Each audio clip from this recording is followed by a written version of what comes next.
দ্রুত নির্বাচন না হলে অন্যান্য শক্তির উত্থান হতে পারে, বলছেন ফখরুল। আজ নির্বাচন হলে কালই বিএনপি ক্ষমতা পাবে, বললেন রুমিন ফারহানা।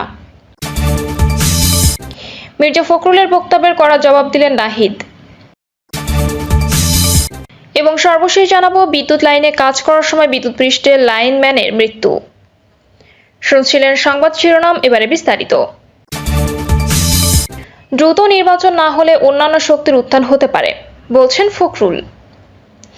দ্রুত নির্বাচন না হলে অন্যান্য শক্তির উত্থান হতে পারে এমন আশঙ্কার কথা জানিয়েছেন বিএনপি মহাসচিব মির্জা ফখরুল ইসলাম আলমগীর। তিনি বলেন, 15 বছর ধরে বঞ্চিত জনগণ এই নির্বাচনের মাধ্যমে তাদের প্রতিনিধিকে নির্বাচিত করার একটা সুযোগ পাবে। জোর করে এই বিষয়টাকে যদি বিতর্কিত করে ফেলা হয় তাহলে তো জনগণ আবার সেই অধিকার থেকে বঞ্চিত হবে। মির্জা ফখরুল বলেন, আমাদের যে অভিজ্ঞতা তা থেকে দেখেছি, এই ধরনের নির্বাচন যদি দ্রুত না হয়, সময় ক্ষেপণ করা হয়, তাহলে অন্যান্য শক্তিগুলো মাথা চাড়া দিয়ে উঠতে পারে। তখন জনগণের যে চাহিদা তা থেকে তারা পুরোপুরিভাবে বঞ্চিত হয়। তিনি বলেন, বেশ কিছু বিষয় অন্তর্বর্তীকালীন সরকার নিরপেক্ষতা পালন করতে পারছে না। আশা করি অন্তর্বর্তীকালীন সরকার তাদের সেই নিরপেক্ষতা পালন করবে।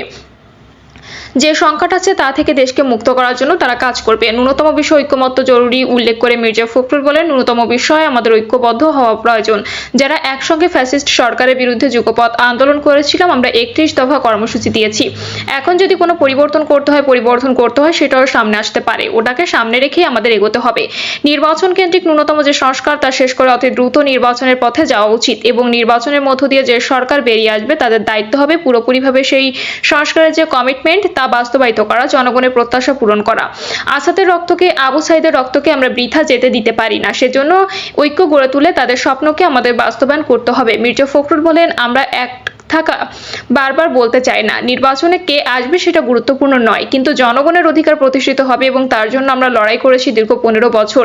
সেই কারণে বলেছি, সত্যিকার অর্থেই বর্তমান অন্তর্বর্তীকালীন সরকারের কাছে আমাদের প্রত্যাশা অনেক। স্বাভাবিকভাবে একটা ছাত্র গণ অভ্যুত্থানের পরে জনগণের প্রত্যাশা অনেক বেড়েছে, কিন্তু দুঃখজনক হলেও সত্য, এখনো পর্যন্ত সমাজের যে অবস্থা দাঁড়িয়েছে সেই অবস্থায় কিন্তু আমরা সেই ধরনের একটা ব্যবস্থা দেখে এখনো নিশ্চিত হতে পারছি না যে দেশের মানুষের প্রত্যাশাগুলো পূরণ হবে। বিএনপি মহাসচিব অভিযোগ করে বলেন, আমলাতন্ত্র আগের যে ব্যবস্থা ছিল সেই ব্যবস্থায় তারা এখনো সচিবালয় থেকে শুরু করে সব প্রশাসনে একইভাবে তাদের ভূমিকা পালন করছে। কোনো রদবদল হয়নি। বিশ্ববিদ্যালয়গুলোতে লেখাপড়া প্রায় বন্ধ হয়ে গেছে। স্কুল কলেজগুলোতে সেই ধরনের লেখাপড়া হয় না। স্বাস্থ্য ব্যবস্থা প্রায় ভেঙে পড়েছে। এটা অতীত থেকে আসছে এবং সেই পরিবর্তন এত অল্প সময়ে সম্ভব নয়, কিন্তু আমরা সেই পরিবর্তনগুলো চাই। সেই কারণে বলেছি, নির্বাচনটা দ্রুত হওয়া দরকার। নির্বাচন দ্রুত হলে যে দল ক্ষমতায় আসবে তার যে রাজনৈতিক কমিটমেন্ট টু পিপলস থাকবে, সেই কমিটমেন্টগুলো পালন করার জন্য অবশ্যই তারা দায়বদ্ধ থাকবে। আজ নির্বাচন হলে কালই বিএনপি ক্ষমতা পাবে, বললেন রুমিন ফারহানা। দেশে নির্বাচন অনুষ্ঠিত হলে সেই নির্বাচনে বিএনপি সরকার গঠন করবে বলে দাবি করেছে দলটির কেন্দ্রীয় নির্বাহী কমিটির সহ আন্তর্জাতিক বিষয়ক সম্পাদক ব্যারিস্টার রুমিন ফারহানা। তিনি বলেছেন, বিএনপি জানে আজ নির্বাচন হলে কালই তারা ক্ষমতা পাবে। সম্প্রতি দেশে একটি গণমাধ্যমের টক শোতে ব্যারিস্টার রুমিন ফারহানা কথা বলেন। অনুষ্ঠানের নির্বাচন এবং দেশের নানা প্রসঙ্গে বিভিন্ন প্রশ্নের জবাব দেন তিনি। এক পর্যায়ে উপস্থাপক তাকে প্রশ্ন করেন, নির্বাচন নিয়ে ইতিমধ্যে একটি প্রশ্ন আছে, বিএনপি চাইছে দ্রুততম সময়ের মধ্যে নির্বাচন। আবার অনেকেই বলছে 5ই আগস্ট নির্বাচনের জন্য যথোপযুক্ত তারিখ হতে পারে। এ বিষয়ে আপনি কি বলবেন? জবাবে রুমিন ফারহানা বলেন, দ্রুত সময়ের মধ্যে নির্বাচন চাওয়াটা যৌক্তিক। আর বিএনপি নির্বাচন চাইছে এই কারণ একটা দল যে জানে নির্বাচন হলে কাল থেকে ক্ষমতা পাবে তারা, তাহলে কেন নির্বাচন দ্রুততম সময়ের মধ্যে চাওয়া হবে? এ নিয়ে তিনি আরো বলেন, দেখেন, নির্বাচন নিয়ে যে কথা চলছে, প্রথমে বলা হয়েছিল বছরের শেষে কিংবা 26 সালের শুরুতে নির্বাচন দেওয়া উচিত। সে দিক থেকে হঠাৎ করে নির্বাচনের সময়টা প্রধান উপদেষ্টা থেকে বদলে গেলে কনফিউশন তৈরি হয়। মির্জা ফখরুলের বক্তব্যের কড়া জবাব দিলেন নাহিদ। বিএনপি মহাসচিব মির্জা ফখরুল ইসলামের বক্তব্যের কড়া জবাব দিয়েছেন অন্তর্বর্তী সরকারের তথ্য সম্প্রচার উপদেষ্টা মোহাম্মদ নাহিদ ইসলাম। নাহিদ লেখেন, বিএনপি মহাসচিব নিরপেক্ষ সরকারের দাবি মূলত আরেকটা 1/11 সরকার গঠনের ইঙ্গিত বহন করে। 1/11 বন্দোবস্ত থেকে আওয়ামী ফ্যাসিজমের উত্থান ঘটেছিল। বিএনপি মহাসচিব বক্তব্যের সামনে আরেকটা 1/11 সরকার, সংসদীয় সংখ্যাগরিষ্ঠতা ও নতজন পররাষ্ট্রনীতির ধারাবাহিকতা এবং গুম, খুন ও জুলাই হত্যাকাণ্ডের বিচার না হওয়া আলামত রয়েছে। তিনি লেখেন, ছাত্র এবং অভ্যুত্থানের নেতৃত্বকে মাইনাস করার পরিকল্পনা 5ই আগস্ট থেকে শুরু হয়েছে। 5ই আগস্ট যখন ছাত্র জনতা রাজপথে লড়াই করছে, পুলিশের গুলি অব্যাহত রয়েছে, তখন আমাদের আপোষকামী অনেক জাতীয় নেতৃবৃন্দ ক্যান্টনমেন্টে জনগণকে বাদ দিয়ে নতুন সরকার করার পরিকল্পনা ব্যস্ত ছিলেন। অর্থাৎ অনেক ছাত্রদের কথা বলেছেন সেখানে। নায়াদ লিখেছেন, আমরা 3রা আগস্ট থেকে বলে আসছি, আমরা কোনো প্রকারের সেনা শাসন বা জরুরি অবস্থা মেনে নেব না। আমাদেরকে বারবার ক্যান্টনমেন্টে যেতে বলা হলেও আমরা যেতে অস্বীকার করি। শেষ পর্যন্ত বঙ্গভবনে আলোচনা বার্গেনিং এর মাধ্যমে ডক্টর ইউনূসকে প্রধান করে অন্তর্বর্তী সরকার গঠনের সিদ্ধান্ত হয়। আমরা চেয়েছিলাম ফ্যাসিবাদ বিরোধী রাজনৈতিক দলগুলো নাগরিক সমাজের সমন্বয়ে একটা জাতীয় সরকার হলে ছাত্রদের হয়তো সরকারে আসার প্রয়োজন হতো না।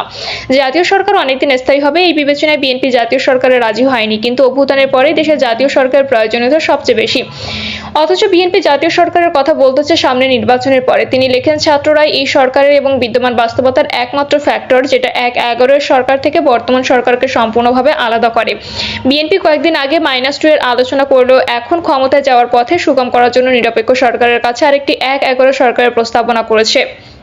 এই ধরনের পরিকল্পনা গণতন্ত্র জাতীয় স্বার্থের বিরুদ্ধে যাবে এবং ছাত্র জনতা কোনোভাবে এটা মেনে নেবে না। আমি মনে করি এটা বিএনপির বিরুদ্ধে ষড়যন্ত্র। আর এই সরকার জাতীয় সরকার না হলেও সরকারের আন্দোলনের সব পক্ষেরই অংশীদারিত্ব রয়েছে এবং সব পক্ষই নানা সুবিধা ভোগ করছে।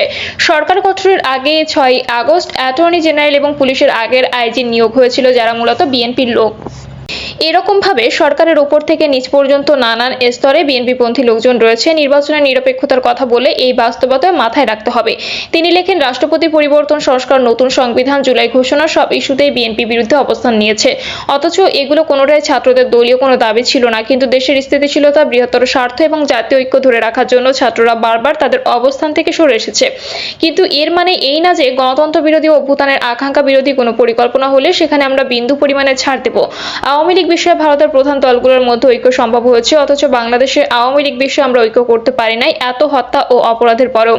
হায়, এই জাতীয় ঐক্য লইয়া আমরা কি রাষ্ট্র বানাবো? তিনি আরো লিখেছেন, বাংলাদেশকে দুর্বল করা সহজ, কারণ বাংলাদেশকে সহজেই বিভাজিত করা যায়।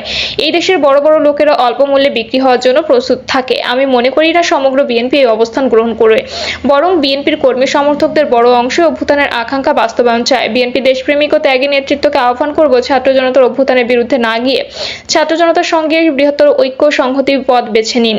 এর আগে বিবিসি বাংলাকে দেওয়া এক সাক্ষাৎকারে মির্জা ফখরুল বলেছিলেন, অধ্যাপক ডক্টর মোহাম্মদ ইউনূসের নেতৃত্বাধীন অন্তর্বর্তীকালীন সরকার নিরপেক্ষতা বজায় রাখতে না পারলে নির্বাচন করতে পারবেন না। একই সঙ্গে অন্তর্বর্তী সরকার নিজেদের প্রতিনিধি রেখে ছাত্ররা নির্বাচনে অংশ নিতে চাইলে অন্য রাজনৈতিক দলগুলো বিষয়টি মেনে নেবে না। রাজধানীর শাহবাগ থানার পিজি হাসপাতালের পেছনের রাস্তায় বিদ্যুৎ লাইনে কাজ করার সময় মই থেকে পড়ে জাহিদ নামে এক লাইনম্যানের মৃত্যু হয়েছে। নিহত জাহিদের বাড়ি জামালপুর জেলার সদর থানা এলাকায়। সে ওই এলাকার হেলাল উদ্দিনের ছেলে। বর্তমানে তিনি শাহবাগ থানার ডিপিডিসি অফিসে থাকতেন। জাহিদের সহকর্মী ইলিয়াস জানান, হাসপাতালের পেছনে বিদ্যুতের লাইনে কাজ করার সময় মই থেকে পড়ে গুরুতর আহত হয় জাহিদ।